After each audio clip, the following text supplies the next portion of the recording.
Hello everybody. This will be the last video of the Advanced Beginner Guide series and most likely MSF as well. First, I would like to give thanks for all the follows, subscribes and positive comments that you guys have given. Creating these videos has been truly a learning experience for me, and hopefully it has been a learning experience for you as well. Now, a quick disclaimer about this video.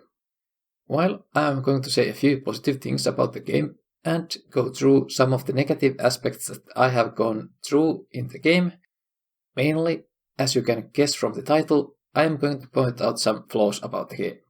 That being said, if you are currently enjoying the game, it might be wiser saving this video for later time when you start to wonder yourself whether it is time to stop playing the game.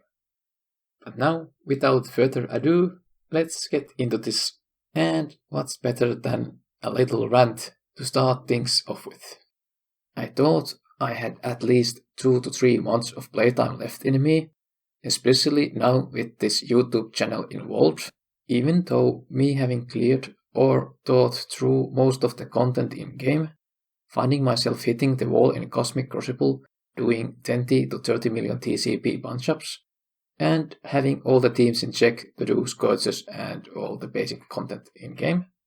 But with level 85 close by, Alliance is close to hitting Incursion 2 raids, and me being close to getting 3 meta raid teams online, so there would have been things left to enjoy still. But with that we get to the first real issue, Alliance. While this might be somewhat personal issue, there might still be some things to be learned here and something to think about. There's a reason why in my guides I told to pick an alliance that has good teammates, etc. Because most of the things that you do in the endgame will involve alliance. My road finding an alliance has been quite a rough one, getting kicked from many low-level alliances due to me hurting people's feelings. Yes, I do know that I say things straight and point out areas of improvement, and I know that most people are not interested in those things. And also I know how to be polite enough, but none of those things matter if you find yourself with emotionally fragile beings or people with other issues. I also find out that the cluster alliances probably are not worth going into. It has the problem of ownership. And by this I mean that the leader of the cluster alliance is not the boss of himself, nor does he has enough motivation to do the work for that alliance compared to someone who has made his own alliance. The same effect can be seen in real life with rental apartments or rental cars. To be fair, I only tried one cluster alliance, and on a side note, that particular cluster alliance that I was in was a great motivation for me to do this YouTube channel. Basically, they were using 3-year-old guides, like recommending Underworld for new players, and then praising each other for having the same outdated opinion. For reference, here's my Underworld team after 6 months playtime. Anyways, I finally ended up finding an alliance at low levels that was trying to be competitive and was active. At first, things were wonderful.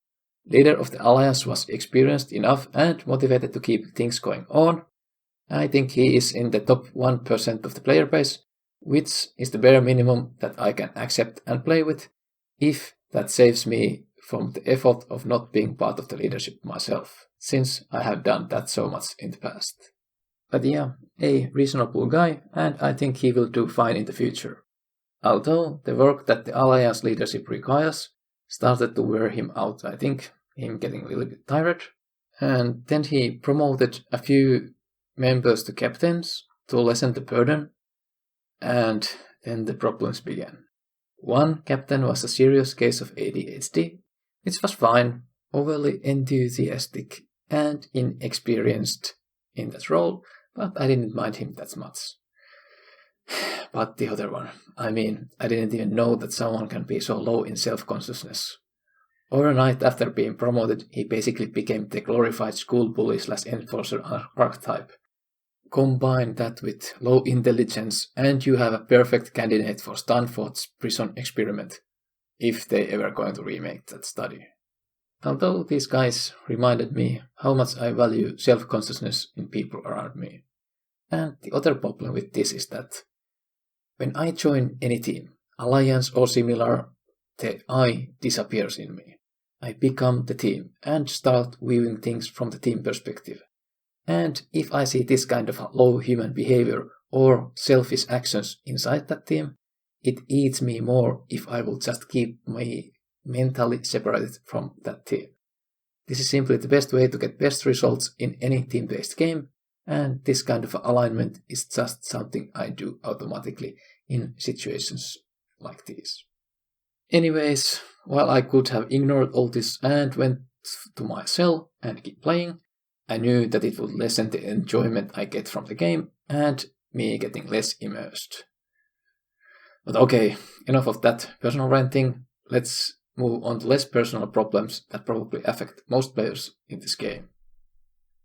And next on that list is everyone's favorite and the most obvious one, Blizt. Blizt starts as a fun game mode for a new player. You get to play the game, test teams, see interactions, etc. But the problem starts when you have actually seen that game mode already and the simming began and you have the 50 teams. How would I say this? Let's actually do some math.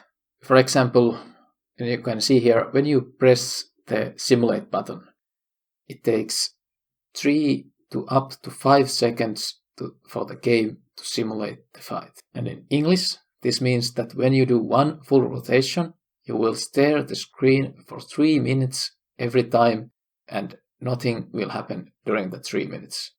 If you do the 8 rotations, when it's a event time, this means 20 minutes lost each day just staring at the screen and nothing happening. This kind of a waiting puts you out of the flow, and this is the worst feeling that the gamer can have. And more event examples that if you want to min-max and Blizt event, you need to wake up after the reset of the game and you need to do 2 Blizt rotations before the Blizt rotation timer changes because it is 3 hours later than the actual day reset in Scopely time, and that means that you need to do 10 Blizt rotations, and this is just life-ruining, as I put it before. And I'll give you another example how this can ruin lives. Let's take our favorite steamer, Valleyfin. He was featured in one of the mrHartgrave videos. I'm not sure if it's up anymore because it included the Scopely Day video material. But anyways, there was a part where mrHartgrave and Valleyfin were walking towards a gym in, I think it was Los Angeles or something. Anyway, a sunny town. And during that walk, Valleyfin was doing blitzing. Let me rephrase this. You are in a new town, on a holiday, sun is shining, you have a new person beside you, and your face is on the screen. Sure, this is a bit rough example, but this is the kind of let's say, shackle that this game mode can put you in.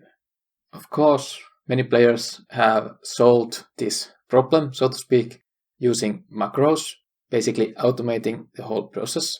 But even this requires you to open the game, click the macro, and go through. Of course, there are those that have fully automatized their accounts, basically using bots, but even the macro causes some of the headache, and you have to do just work. And this work will lead us to the next point on this video. Mechanical work. Following the Blizt example, the sheer mechanical work that the blitzing causes, assuming you do not use any script or bots, it's just a lot. Combining that with clicking the supplies each day, buying energy, clicking claim character shards and claim the extra character shards if you are already 7 stars, and repeat this process for multiple isotope nodes, scrolling through the menus to find those places. It's just work, mechanical work. And adding to this, there's also event energies, incursion energy, raid energy. Basically, if I'm trying to use all the energy the game gives me freely and use it, the amount of just work that it requires, or let's say upkeep to keep my account in check, logging 3 times in a day to collect the daily energy, using it, yada yada. I haven't actually measured it, but I assume it takes at least 2 hours per day just to keep up with the game. Now, being the nerd that I am, that actually isn't that bad, assuming that I would get something in return, for example, getting to play game modes that I enjoy, thinking stuff, planning, etc. But there isn't that much of a left that anymore because I have done it already. Now, what is left from the game, I still have that itch to play this. Like I said, the raids, the level up, and what's to come. But at the end of the day, my mind just says that this is just too much of a work. And I better drop it here than to prolong the suffering, so to speak. Even though I still would like to play the game at some level, but my mind says that this is enough. There's just too many work compared to what I get from the game. Alright, this has gone long enough. I hope this, my ranting / pondering about things, has made you guys think these things and recognize if these things that I mentioned here become issue for you and help with your decision whether to continue this game or any other similar game in your future. I hope you still get some enjoyment out of MSF, and if you don't, just remember, the world is full of different games to play. Alright, see ya, bye.